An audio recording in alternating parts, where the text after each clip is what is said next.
Não é incomum ligarmos a televisão e encontrarmos uma série de escândalos que envolvem o meio evangélico. Entre essas pessoas, encontramos muitos que se intitulam pastores, apóstolos, bispos, profetas de Deus, mas que na verdade são mercenários, que na verdade são lobos travestidos de ovelhas. Como se não bastasse, essas mesmas pessoas que se intitulam homens e mulheres de Deus usam do seu escudo para se protegerem contra as acusações que são feitas contra eles, sejam pela mídia ou sejam por pessoas que estão no meio evangélico. Talvez a você que esteja assistindo esse vídeo já tenha presenciado isso dentro da instituição religiosa que você frequenta. Será que uma vez ou outra não apareceu aquele pastor que disse que tudo o que você falasse contra ele se levantaria contra você? Será que nunca aconteceu de um pastor na sua instituição dizer que você não poderia tocar no ungido do Senhor? Que aqueles que tocam no ungido do Senhor certamente vão morrer, ou que certamente irão prestar contas a Deus por isso? Bom, se você não sabe, esse argumento fajuto que é usado por muitos desses pseudo-pastores e apóstolos é baseado no livro de 1 Samuel, no capítulo 24, do versículo de número 1 até o versículo de número 22. Ali, nós encontraremos uma difícil trama travada por Davi ao ser fugitivo do rei Saul. Saul era o rei de Israel e este procurava matar a Davi porque tinha muito medo que Davi viesse a assumir o seu lugar. Davi, sendo um homem de Deus, segundo o seu coração, fugiu de Saul juntamente com os seus capangas para o deserto, quando Saul foi avisado de que Davi estava no deserto fugindo dele. Saul junta o seu exército e vai atrás de Davi na tentativa de capturá-lo ou até mesmo matá-lo ali. Neste momento, Davi estava escondido em uma caverna, juntamente com seus companheiros, quando Saul, que já estava no deserto, resolve se aliviar e entra na mesma caverna em que Davi estava com seus companheiros. Os companheiros de Davi se alegraram ao ver que aquilo havia acontecido, pois essa era a chance que Davi tinha de matar o seu inimigo que estava tentando capturá-lo. Então, durante aquele exato momento em que os companheiros de Davi se programavam para matar Saul, Davi os conteve e disse: Longe de mim tocar no ungido do Senhor. Jamais faria mal ao ungido do Senhor. Então, enquanto Saul se aliviava, Davi foi até ele de forma escondida e cortou uma orla da sua veste. Ao terminar as suas necessidades, Saul então se retira da caverna, e quando ele já estava em um trecho bem considerável, Davi grita e diz: Rei Saul, olha aqui, eu cortei uma parte das suas vestes. Em outras palavras, Davi disse que se ele quisesse, ele teria matado Saul ali, mas ele não o fez. E Saul, ao ver que Davi tinha se apiedado dele, ele também se apiedou de Davi e por aquele momento Saul não o perseguiu mais. Então observe que o argumento usado por muitos pastores, pseudos apóstolos e bispos é no sentido de que eles são ungidos do Senhor.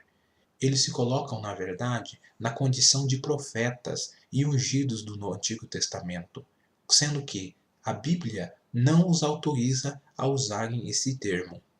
Para que possamos compreender o contexto em que é usado esta afirmação de ungido no Antigo Testamento, nós precisamos ter em mente o seguinte, que no Antigo Testamento eram ungidos com unção real, com unção de óleo, somente reis, profetas e sacerdotes. Então, unção era, na verdade, quando se havia um acréscimo de azeite, quando a pessoa era ungida com azeite, com óleo, né? Então, isso é unção no Antigo Testamento.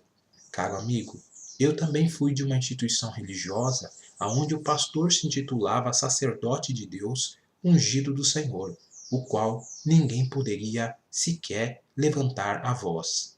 Certa feita, este pastor contou uma história na igreja como uma forma de ilustrar que todos aqueles que se levantam contra o ungido do Senhor certamente morrerão. A história que ele contou foi de um jovem que havia o afrontado em uma igreja, que não havia respeitado a sua autoridade pastoral. Passando-se um tempo, aquele jovem morreu, e sua mãe, de forma muito triste e melancólica, pediu então que a igreja desse pastor fizesse o velório do seu filho. Esse pastor recusou velar o filho, dizendo que ele havia se perdido e que ele morreu em pecado, e que ele havia morrido porque havia afrontado o ungido do Senhor. Observem o cúmulo dos argumentos que são usados como uma forma de intimidação e como uma forma de pressão psicológica para os fiéis. Ultimamente temos presenciado uma série de ameaças em torno de Deus, como se Deus fosse assassino, como se Deus fosse um psicopata, alguém como uma metralhadora na mão que saísse matando todos aqueles que não concordam com o ungido do Senhor. Mas será mesmo que essa unção é a unção que a Bíblia está falando dentro daqui desse texto que nós acabamos de ler? Será que a unção de Saul é a mesma unção que os pastores dizem que tem sobre si? Bom, se nós quisermos entender o contexto da unção, nós temos que primeiramente saber quem eram as classes de pessoas que recebiam a unção no Antigo Testamento. Primeiramente, ungiam-se reis. Esses reis eram ungidos por profetas. Vemos o caso de Davi, que foi ungido por Samuel como rei de Israel. Temos também, além da unção real, a unção dos profetas. Os profetas também eram ungidos no Antigo Testamento. Além dos profetas, temos também os sacerdotes, que também recebiam unções. Essas três categorias de unção no Antigo Testamento eram unções especiais para algumas classes de pessoas, como os reis, sacerdotes e profetas. Então, em hipótese alguma, o pastor pode se comparar como um ungido do Antigo Testamento. Logo, a Bíblia deixa claro que no Novo Testamento todos somos reis, todos somos sacerdotes e todos somos profetas. Algumas referências para isso vocês poderão encontrar em Apocalipse 1, versículo 6 e Apocalipse 5, versículo 10. Além do mais, podemos dizer que também no Novo Testamento todos são ungidos. Não há uma única unção especial que seja dedicada a quem quer que seja. A referência para isso pode ser encontrada no livro de 1 João, capítulo de número 2, versículo 26 e 27, que diz o seguinte: Essas coisas vos escrevi acerca dos que vos enganam, e a unção que vós recebestes dele fica em vós, e não tendes necessidade de que alguém vos ensine, mas como a sua unção vos ensina todas as coisas, e é verdadeira, e não é mentira, como ela vos ensinou, assim neles permaneceis. Observem que nesse texto deixa claro que todos temos uma unção, e que é por meio desta unção que é derramada sobre os nossos corações que aprendemos muito mais a respeito de Deus. No Novo Testamento, nós também temos a simbologia da unção. Ao contrário da unção que era usada no Antigo Testamento, a unção do Novo Testamento é derramada sobre nós pela presença e o poder do Espírito Santo. Para conferirmos isso, é só nós lembrarmos a passagem em que Jesus Cristo foi ser batizado no Rio Jordão por João Batista. Ao ser batizado, uma voz bradou do céu e disse: Esse é meu filho amado em quem me comprazo. Logo em seguida, o Espírito Santo pairou sobre a cabeça de Jesus em forma corpórea de uma pomba. Ali, Jesus Cristo estava recebendo a unção e a habilitação do seu ministério que começaria a partir daquele exato momento. Nesse momento, cumpriu-se então a profecia do livro de Isaías, que diz: O Espírito do Senhor Jeová é sobre mim, porque me ungiu para pregar liberdade aos cativos. Então, observem que Jesus recebeu uma unção que foi pelo derramar do Espírito Santo. A unção que nós recebemos também é por meio do Espírito Santo.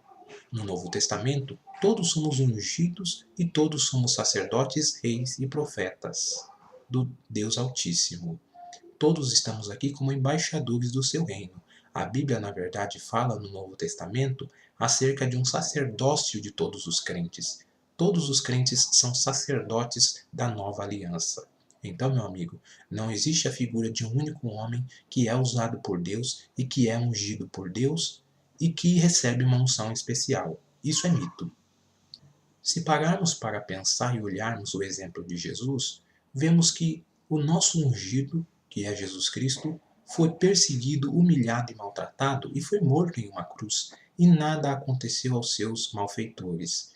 Se com Jesus, sendo Filho de Deus, nada aconteceu àqueles que o maltrataram, quem dirá àqueles que se acham detentores de um poder especial e de uma unção que nós, pobres mortais, nunca alcançaremos?